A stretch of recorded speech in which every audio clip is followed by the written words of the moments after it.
Welcome to FCNYC. My name is Ben Chan. I'm here with Dominic Morrow. That means it's mixed martial arts time. We're going to talk about UFC 140, which features some thrilling action and had some gruesome endings.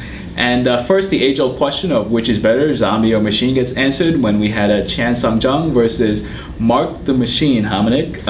It lasted all of 7 seconds. Yeah, this fight was really quick. Korean Zombie comes out and Hominick just throws this crazy looping left hand. Korean Zombie counters and fight's over. I mean, a little bit of ground and pound, but Hominick was out.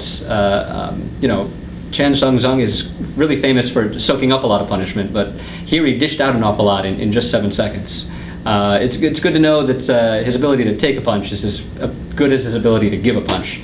He really, really accurate ground and pounds. And I was hoping for a more exciting war. I mean, Hominick's a really precise fighter, right. A really precise striker, but he threw all the one punch in this fight and it missed big time. And it's kind of sad. He was fighting in front of his hometown crowd, and he had a friend that passed away recently. Yeah, so, he clearly was feeling the pressure. He was clearly amped up, and Hominick just, he didn't respond.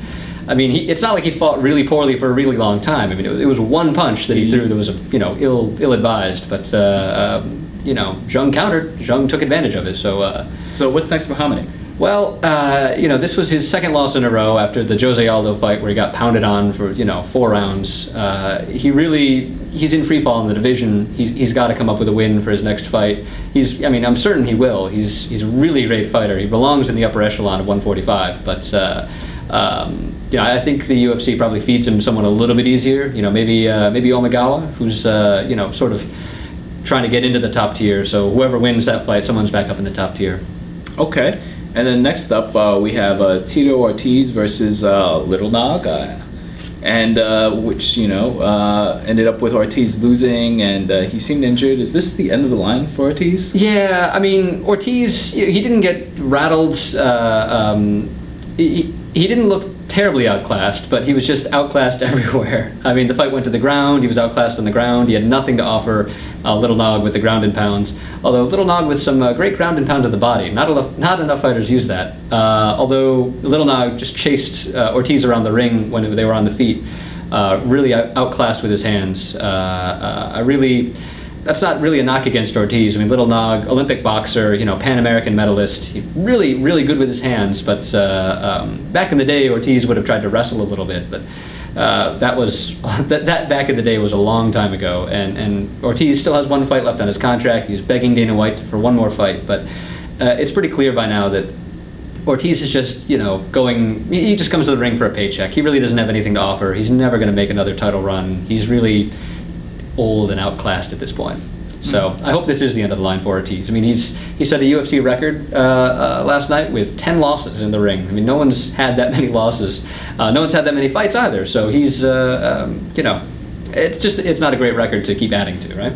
Right, and we had another MMA, or two mixed martial arts veterans in action in the next fight when we had a Frank Mir versus Big Nog. Yeah, Little Nog, Big Nog, both on the same card. Good to see two brothers fighting. It was not as good a night for Big Nog as it was for Little Nog, although it started out the same way. I mean, Big Nog rattled Frank Mir, knocked him to the ground. I thought Frank Mir was out. He very well could have been out, but he recovers.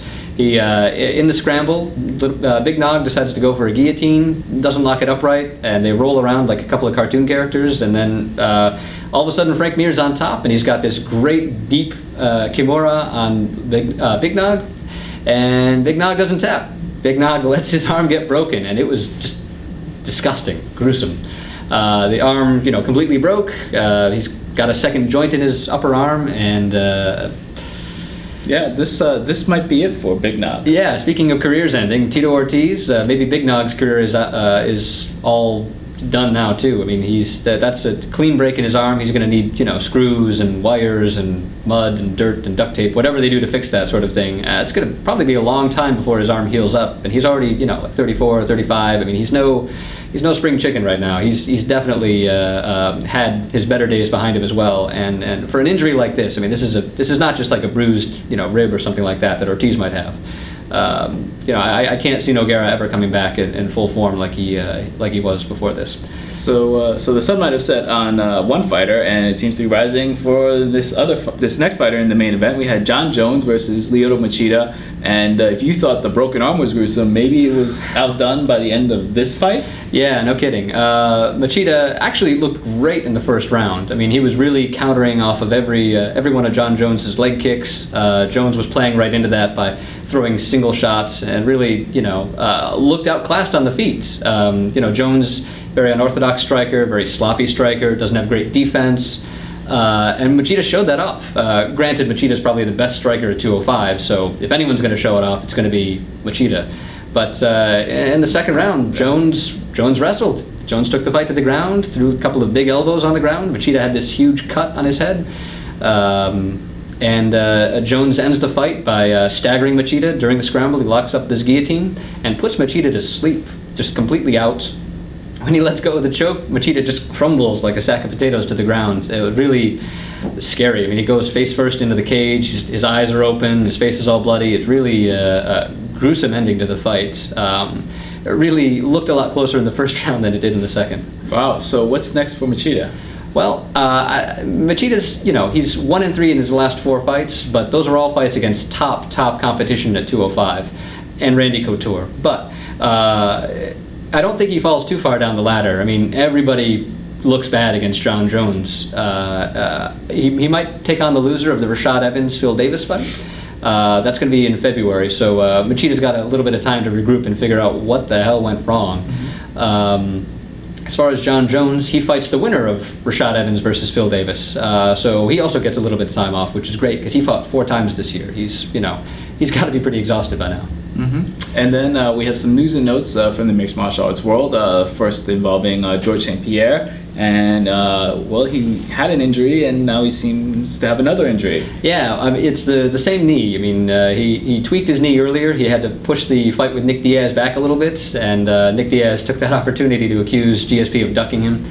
And now, apparently the whole MCL, ACL thing, he tore it completely. It's going to be out for 10 months before he can get back into the ring. It's probably going to be close to a year when you count his training camp. GSP's out for so long. The UFC is creating a interim welterweight title. So Carlos Condit and Nick Diaz are going to fight for that. That should be a great fight. I mean, I can't imagine any way that fight isn't just completely electrifying for the full 25 minutes. But GSP is a rough year for him. Yeah, and as bad as things are for GSP, at least he still has a job. Unlike this next fighter that we're going to talk about, Miguel Torres gets fired from the UFC for Twitter. He tweeted, or actually he retweeted a joke from It's Always Sunny in Philadelphia. The joke was about rape bans, something along the lines of people call them surprise bans. Maybe they wouldn't be so scared.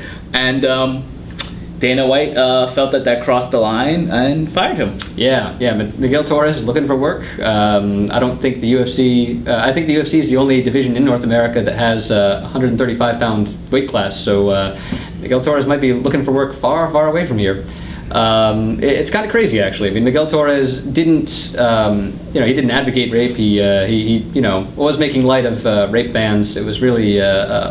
Not the worst thing fighters ever said. I mean, Forrest Griffin a couple months ago said rape is the new missionary on Twitter. And then Rashad Evans, this very week, Rashad Evans, I'm going to put my hands on you worse than that guy at Penn State did to those kids. I mean, and Rashad Evans and Forrest Griffin, they still have jobs. Yes. Miguel Torres looking for work. I don't really understand how that policy is internally consistent, but I don't have to, because Dana White understands it perfectly clearly, apparently. Right, and in the interest of full transparency, we're both lawyers here, so and this isn't a free speech issue, since this is UFC is a private entity. This isn't the government encroaching on somebody else's speech, but it's still very strange considering the fact that fighters have done worse things and are still working for the UFC. Yeah, I mean, Rampage, when he lost the title, he went on that 4-day energy drink binge and sideswiped that pregnant lady in traffic with his giant pickup truck. And I mean, she like miscarried. Like that was terrible. And the UFC posted his bail. They didn't even fire him. They didn't even fine him. Like, They bought him a car. I don't understand. I don't understand how this fits in. And neither of us condones jokes about rape or vans or rape vans, but it's just very I don't get it. mystifying. I don't get the it. consistency of these policies, and it's not like the UFC is the only private entity where you give up some of your free speech rights when you sign up to work for them. Oprah, I've heard, does the same thing. Disney, pretty much any major corporation, there are certain things you can do and certain things that you can't do. I could see Mickey Mouse getting in trouble for tweets in ill taste. Mhm. I could see that. Right.